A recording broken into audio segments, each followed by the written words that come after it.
Hello विद्यार्थियों, आज हम पढ़ने वाले हैं कक्षा 6 विज्ञान सब्जेक्ट का अध्याय नंबर 5 शरीर में गति। सबसे पहले देखो, बिल्कुल शांत होकर बैठिए तथा अपने शरीर में होने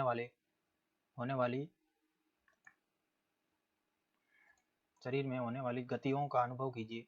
आप समय समय पर अपनी पलकें तो झपकाते ही होंगे। श्वास लेते समय अपने शरीर में होने वाली गतियों का प्रेक्षण कीजिए। हमारे शरीर में स्वतः ही अनेक गतियां निरंतर होती रहती हैं। जब आप अपनी नोटबुक में लिखते हैं तब आपको शरीर का कौन सा भाग गति करता है। जब आप मुड़कर अपने मित्र को देखते हैं तब शरीर का कौन सा भाग गति करता है। उपयुक्त सभी उदाहरणों में आपको उसी स्थान पर रहते हुए भी आपके शरीर का कोई ना कोई भाग गति करता है। आप एक साथ एक स्थान से दूसरे स्थान पर जाते हैं। आप उठकर अपने अध्यापक के पास जाते हैं, कक्षा के बाद विद्यालय के मैदान में जाते हैं अथवा विद्यालय के बाद अपने घर जाते हैं। तो इस स्थिति में आप एक स्थान से दूसरे स्थान तक वास्तव में चलकर जाते हैं। आप चलकर, दौड़कर या कूदकर एक स्थान से दूसरे स्थान पर जाते हैं। आइए अपने मित्रों, अध्यापकों एवं अभिभावकों से चर्चा करें। सारणी 5.1 में बढ़ते हुए यह देखते हैं कि जंतु एक स्थान से दूसरे स्थान तक किस प्रकार गमन करता है। चलना, टहलना, दौड़ना, उड़ना, छलांग मारना, रेंगना एवं तैरना इत्यादि जंतुओं के एक स्थान से दूसरे स्थान तक जाने के लिए कुछ ढंग हैं। जंतुओं के एक स्थान से दूसरे स्थान तक जाने के तरीके में इतनी अधिक विविधता क्यों है? क्या कारण है कि अनेक जंतु चलते हैं जबकि सांप रेंगता है और मछली तैरती है? आप देखो 5.1 मानव शरीर एवं इसकी गतियां। जंतुओं की विविध गतिविधियों पर ध्यान देने से पूर्व आइए अपने शरीर की कुछ गतियों को ध्यानपूर्वक देखें। क्या आपको विद्यालय में शारीरिक व्यायाम करते समय आनंद आता है? विद्यालय में शारीरिक व्यायाम करते समय आपके हाथ एवं पैर किस प्रकार गति करते हैं? आइए हमारा शरीर जिन गतियों को करने में योग्य है, हम उनमें से कुछ शारीरिक गतियों को करने का प्रयास करें। क्या काल्पनिक विकेट पर काल्पनिक गेंद फेंकने का प्रयास कीजिए। आप अपना हाथ किस प्रकार घुमाते हैं? क्या आप इसे अपने कंधे से वर्ताकार रूप में घुमाते हैं? क्या आपका कंधा भी गति करता है? पीठ के बल लेट जाइए तथा अपने पैर को कूल्हे के चारों ओर घुमाइए। अपने भुजा को कोहनी के से ऊपर नीचे चारों ओर ऊपर से नीचे कीजिए। इस प्रकार पैरों को घुटने से मोड़िए। अपने हाथों को अपने पार्श्व में सीधा तानिए। भुजाओं को मोड़ते हुए अंगुलियों से कंधे को छूइए। आपने अपने हाथ का कौन सा भाग मोड़ा? हाथों को सीधा तान कर नीचे की ओर झुकने का प्रयास कीजिए। क्या आप ऐसा कर पाते हैं? अपने शरीर के विभिन्न हिस्सों से गति करने का प्रयास कीजिए एवं प्रेक्षणों को सारणी 5.2 में नोट कीजिए। क्या कारण है कि हम अपने शरीर के कुछ अंगों को तो स्वतंत्र रूप से किसी भी दिशा में घुमा सकते हैं, जबकि कुछ अंगों को केवल एक ही दिशा में घुमा सकते हैं। हम अपने शरीर के कुछ भागों को घुमाने में असमर्थ क्यों होते हैं? क्रियाकलाप 1। एक पैमाने को अपने हाथ पर चित्र 5.1 में दर्शाई गई स्थिति में रखिए जिससे आपकी कोहनी पैमाने के मध्य में रहे। अपने मित्र से पैमाने तथा हाथ को एक साथ बांधने के लिए कहिए। अब अपनी कोहनी को मोड़ने का प्रयास कीजिए। क्या आप इसे मोड़ सकते हैं? क्या आपने ध्यान दिया है कि हम शरीर के विभिन्न भागों को उसी स्थान से मोड़ अथवा घुमा सकते हैं जहां पर दो हिस्से एक दूसरे से जुड़े हो? उदाहरण के लिए कोहनी, कंधा अथवा गर्दन। क्या आप ऐसे कुछ अन्य भागों के नाम बता सकते हैं? इन स्थानों को संधि कहते हैं। यदि हमारे शरीर में कोई संधि नहीं हो तो आपके विचार में क्या हमारे लिए किसी भी प्रकार की गति करना संभव होता? वास्तव में इन संधियों को कौन सी वस्तु परस्पर बांधती है? अपनी अंगुली द्वारा अपने सिर, चेहरे, गर्दन, नाक, कान, कंधे के पीछे, हाथ, पैर, अंगुली एवं पादान अंगुलियों को दबाइए। क्या आपको ऐसा अनुभव हुआ कि आपकी अंगुलियां किसी कठोर वस्तु को दबा रही हैं? ये कठोर संरचनाएं अस्थियां हैं। अपने शरीर के अन्य भागों में इस प्रक्रिया को दोहराइए। इतनी सारी अस्थियां, जब अस्थियों को नहीं मोड़ा जा सकता तब हम अपनी कोहनी को कैसे मोड़ लेते हैं? हाथ के ऊपरी हिस्से से लेकर कलाई तक एक ही लंबी अस्थि नहीं होती। वास्तव में अनेक अस्थियां कोहनी तक जुड़ी रहती हैं। इसी प्रकार हमारे शरीर के प्रत्येक हिस्से में अनेक अस्थियां हैं। हम अपने शरीर को कैसे उसी स्थान पर हिला या झुका नहीं सकते जहां ये अस्थियां एक दूसरे से मिलती हैं। विभिन्न गतिविधियों एवं विभिन्न प्रकार की गतियों के लिए हमारे शरीर में अनेक प्रकार की संधियां होती हैं। आइए उनमें से कुछ के बारे में जानें। कंदुक खलिका संधि। क्रियाकलाप 2।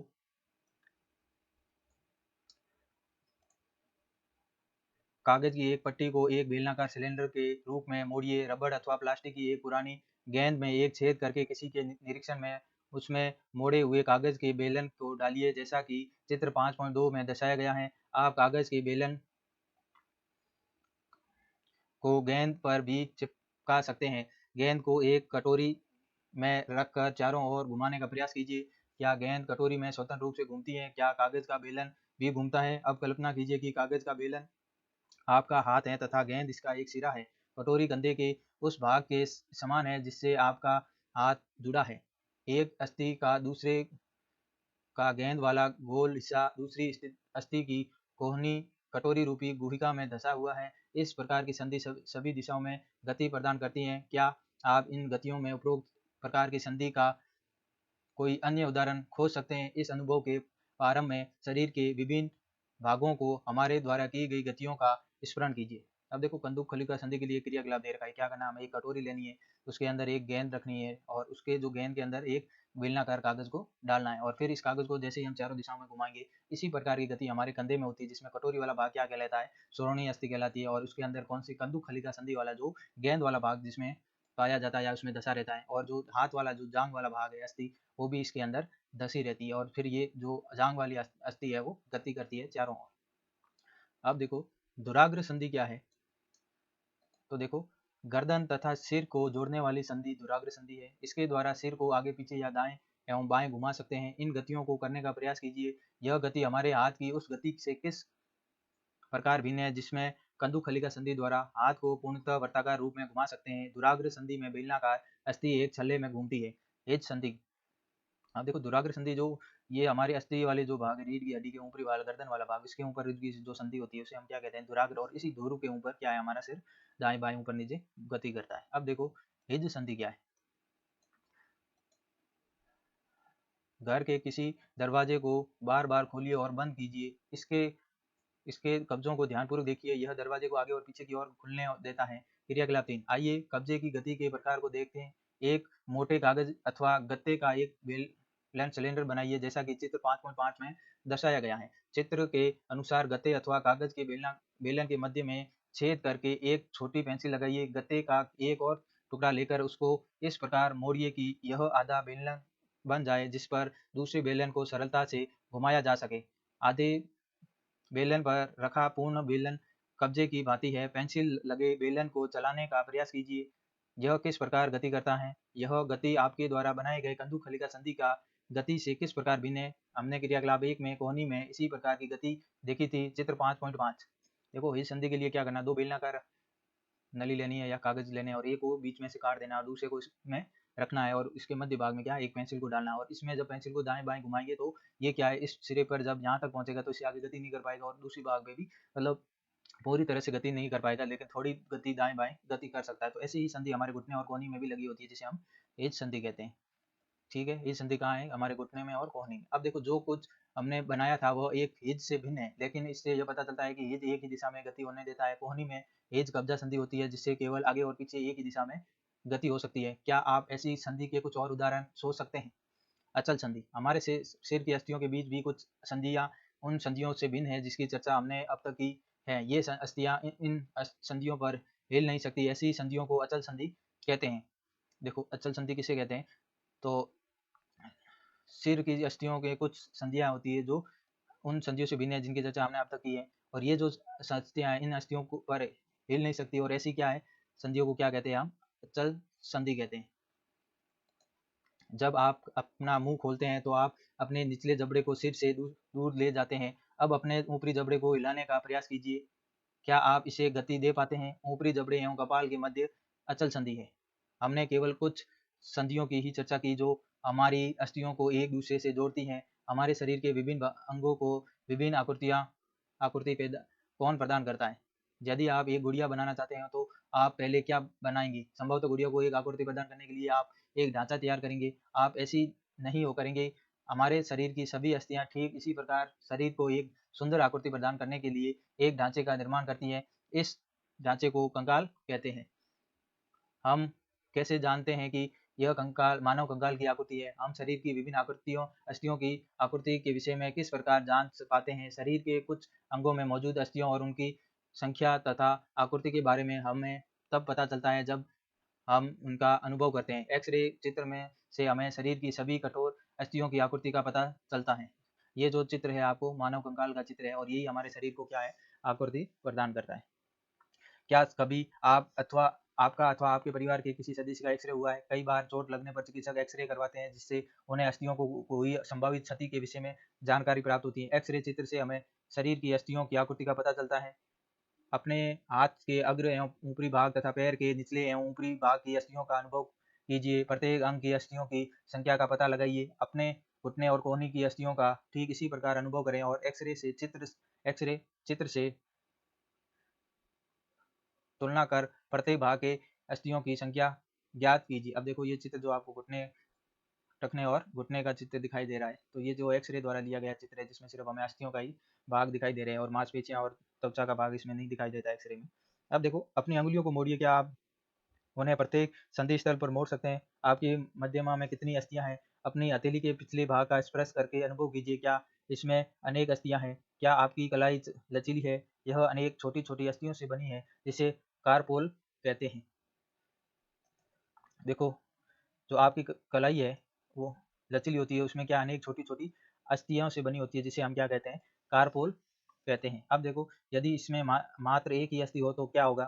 देखो ये चित्र जो हमारे हाथ की अस्थियों की है जिसमें छोटे-छोटे खंडों में हमारी अस्थियों से मिलकर एक अंगुली और अंगूठे और सभी पाँचों अंगुलियों का निर्माण हुआ। अब देखो क्रियाकलाप 4, गहरी सांस भरकर इसे कुछ समय तक रोके रहिए। अपने वक्ष एवं पीठ को हल्के से दबाकर अपनी अस्थियों का अनुभव कीजिए। जितनी पसलियों वक्ष की अस्थियों को आप गिन सकते हैं गिन लीजिए। चित्र 5.10 को ध्यान से देखिए और वक्ष की अस्थियों की तुलना अपने उपयुक्त अनुभव से कीजिए। हम देखते हैं कि पसलियां विशेष रूप से मुड़ी हुई है। वे वृक्ष की अस्थि एवं मेरुदंड से जुड़कर एक बक्से की रचना करती हैं। इस शंकु रूपी बक्से को पसली पिंजर कहते हैं। वृक्ष के दोनों तरफ 12 पसलियां होती हैं। हमारे शरीर के कुछ महत्वपूर्ण अंग इसमें सुरक्षित रहते हैं। अपने कुछ मित्रों को बिना घुटने मोड़कर झुककर अपने पाँव की अंगुलियां छूने को कहिए, क्या यह चिकनी समतल एवं अखंड है? अपनी अंगुलियों को अपने मित्र की गर्दन के बारम एवं उसकी पीठ तक नीचे की ओर लाइए। आपके अनुभव की गई संरचना मेरुदंड है। यह अनेक छोटी-छोटी अस्थियों से बना है जिसे कशेरुकवा कहते हैं। अब देखो कशेरुकवा क्या है? तो देखो जो हमारी रीढ़ की हड्डी या मेरुदंड है वो क्या अनेक छोटी-छोटी अस्थियों से मिलकर बनी है और यही अस्थियां क्या कहलाती है? कशेरुकाएँ कहलाती है। मेरुदंड क्या है? 33 कोशिकाओं का बना होता है और पसली पिंजर भी वृक्ष क्षेत्र की इन अस्थियों से जुड़ा होता है। यदि मेरुदंड केवल एक ही अस्थि का बना होता तो क्या आपका मित्र इस प्रकार झुक सकता था? अपने मित्र को खड़े होकर हाथ से किसी दीवार को धक्का लगाने के लिए कहिए। उससे कहिए कि वह अपने हाथों से दीवार पर धक्का लगाने का प्रयास करें। कि आपको उसके कंधे के समीप दो उभरी हुई अस्थियां दिखाई देती हैं, इन्हें हम क्या कहते हैं? कंधे की अस्थियां कहते हैं। जो ये जो आप भाग उभरा हुआ दिखाई देता है, ये जो भाग क्या कहलाता है? कंधे की अस्थि कहलाती है। अब देखो चित्र 15.13 को ध्यानपूर्वक देखिए। यह संरचना श्रोणीय अस्थियां है। यह बॉक्स के समान एक जैसी संरचना बनाती है जो आपके आमाशय के नीचे वाले भाग विभिन्न अंगों की रक्षा करता है। इसे कोलू का हिस्सा कहते हैं जिससे सारे आप बैठते हैं। तो ये वाला जो भाग है इसे हम क्या कहते हैं? श्रोणीय अस्थियां, या जिसके अंदर क्या है हम इसी के भाग द्वारा हम नीचे बैठ पाते हैं। आपने खोपड़ी अनेक अस्थियों के एक दूसरे के जुड़ने से बनी है। यह हमारे शरीर के अति महत्वपूर्ण अंग मस्तिष्क को परिबद्ध करने उसकी सुरक्षा करती है। हमने अपने कंकाल की ये जो भाग है हमारा मस्तिष्क जो खोपड़ी है, कंकाल खोपड़ी कहलाता है, इसके अंदर क्या मस्तिष्क के सभी भाग सुरक्षित रह पाते हैं। अब देखो बहुत सी अस्थियां तथा संधियों के बारे में चर्चा की। कंकाल के कुछ अतिरिक्त अंग भी है जो हड्डियों जितने कठोर नहीं होते जो और जिन्हें आसानी से मोड़ा जा सकता है, उन्हें हम उपास्थियां कहते हैं। तो देखो कंकाल के अतिरिक्त अंग भी होते हैं जितने कठोर नहीं होते हैं जिन्हें मोड़ा जा सकता है, क्या कहलाते हैं? उपास्थि कहलाते हैं। आपने कान को स्पर्श कर कीजिए, क्या आप किसी कठोर अस्थि का अनुभव करते हैं जिसे मोड़ना जा सके? ऐसा प्रतीत होता है कि इसमें जो देखो कान के ऊपरी भाग है जो उपास्थि का ही एक उदाहरण है, कर्णपाली हो गया, तो इसको क्या आसानी से हम मोड़ सकते हैं, इसलिए ये क्या है? उपास्थि कहलाती है। अब देखो कोई अस्थि कोई अस्थि नहीं है। क्या आपके अंगुलियों के बीच दबाने पर कर्णपाली है उसके ऊपर के हिस्से में कोई अंतर महसूस हुआ है? क्या आपको ऐसा लगा कि कान का ऊपरी भाग उतना लचीला नहीं है जितना कि हमारी कर्णपाली, परंतु यह अस्थि जैसा कठोर भी नहीं है? ये अस्थि है। शरीर की संधियों में भी उपास्थि पाई जाती है। हमने देखा है कि कंकाल अनेक संधियों एवं उपास्थियों अस्थियों से मिलकर बना है। आप उनमें से बहुत को देख सकते हैं, मोड़ सकते हैं तथा गति दे सकते हैं। अपनी नोटबुक में कंकाल का स्वच्छ आलेख बनाइए। हमने अपने शरीर की उन अस्थियों एवं उनकी संधियों के विषय में जानकारी प्राप्त कर ली है जो विभिन्न प्रकार की गति करने में हमारे सहायता करती है। अस्थियों को इस प्रकार की गति करने योग्य कौन बनाता है, आइए इसका पता लगाएं। अपने एक हाथ की मुट्ठी बनाइए, मुट्ठी के अंगूठे से इसे बाजू के कंधे को छूने का प्रयास कीजिए। क्या आप अपनी ऊपरी भुजा के कुछ परिवर्तन अनुभव करते हैं? दूसरे हाथ से इसे छूकर देखिए, क्या आपको कोई उभरा हुआ भाग दिखाई देता है? इसे हम पेशी कहते हैं। देखो पेशी किसे कहते हैं? जो अपने हाथ की या भुजा के ऊपरी भाग है, जो उभरी हुई संरचनाएं दिखाई देती है, जिसे हम क्या कहते हैं? पेशी कहते हैं। जो ये वाला भाग है उभरा हुआ इस मांसपेशियों का, ये क्या कहलाता है? पेशी कहलाता है। अब देखो संकुचित लंबाई में कमी होने के कारण पेशियां उभर आती हैं। अब आप अपने हाथ को पुनः सामान्य स्थिति में लाइए। पेशियों का क्या होता है? क्या यह अभी भी संकुचित अवस्था में है? चलते अथवा भागते समय आप अपने पैरों की पेशियों में भी इसी प्रकार का संकुचन देख सकते हैं। संकुचन की अवस्था में पेशी छोटी, कठोर एवं मोटी हो जाती है। यह अस्थि को खींचती है। किसी अस्थि को गति प्रदान करने के लिए दो पेशियों को संयुक्त रूप से कार्य करना होता है। जब दो पेशियों में से कोई एक सिकुड़ती है तो अस्थि उस दिशा में खिंच जाती है। युगल की दूसरी पेशी संधि लंबाई में बढ़कर पतली हो जाती है अथवा अवस्था में आ जाती है। अस्थि को विपरीत दिशा में गति करने के लिए अब शिथिल पेशी सिकुड़ कर अस्थि को अपनी पूर्व स्थिति में खींचती है, जबकि पहली पेशी अब स्थिर हो जाती है। पेशी केवल खींच सकती है एवं अब वह धक्का नहीं दे सकती। अतः एक अस्थि को गति देने के लिए दो पेशियों की संयुक्त रूप से कार्य करना होता है। क्या गति के लिए हमेशा अस्थि एवं पेशियों की आवश्यकता होती है? दूसरे जंतु किस प्रकार से चलते हैं? क्या सभी जंतुओं में अस्थि पाई जाती है? केंचुआ अथवा घोंघे में क्या होता है? आइए कुछ जंतुओं की गति का अध्ययन करें।